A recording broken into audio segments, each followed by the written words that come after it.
Now what is happening is that there is an incremental effort, beginning with the regime change in Ukraine in 2014, to bring Ukraine into NATO.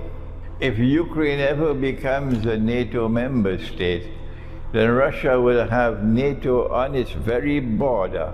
If NATO's missiles, nuclear missiles, can hit Moscow in a matter of minutes. This is not a security option that Russia is prepared to accept at all. And so Russia has put its foot down. This is our red line. Whether you accept our red line or you don't accept our red line, that's your choice.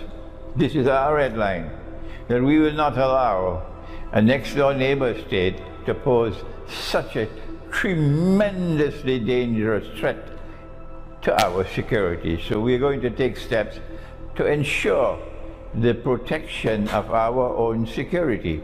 When the Soviet Union wanted to put nuclear-armed missiles in Cuba, the Kennedy administration decided that this was too great a security threat for the United States.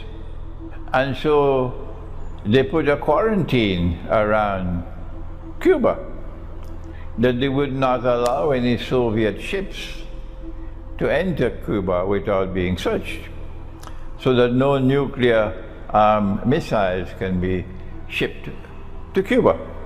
And that was 1962, and the world watched. We were on the brink of nuclear war. Does Cuba have the right? Does Cuba have the right to do what it wants on its own territory? At that time, the United States said, no, Cuba does not have the right to pose a significant threat to the United States.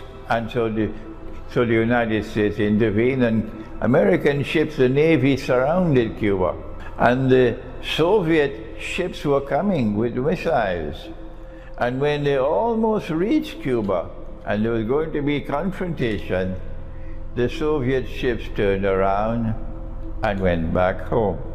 And so nuclear war was averted. Let us remind all those who are beating the drums, for Ukraine, let us remind you, if you need to be reminded, that in the same way that the United States expressed its concern for its own security and would not allow Cuba to have nuclear missiles that could reach the United States, similarly, Russia has to be recognized to have a right to protect its own security. It is a superpower. It's the most powerful military power in the world today. And so that is the moral argument and the political argument for those who say, no, no, Ukraine has the right to do what Ukraine wants to do. Well, fine. You cross the red line and you see what's going to happen. Russia is not going to back down. This is the first point I want to mention to you. So if these fools with a capital F in NATO decides to continue on this foolish path, they will take mankind to nuclear war, and they're the ones to be blamed for it.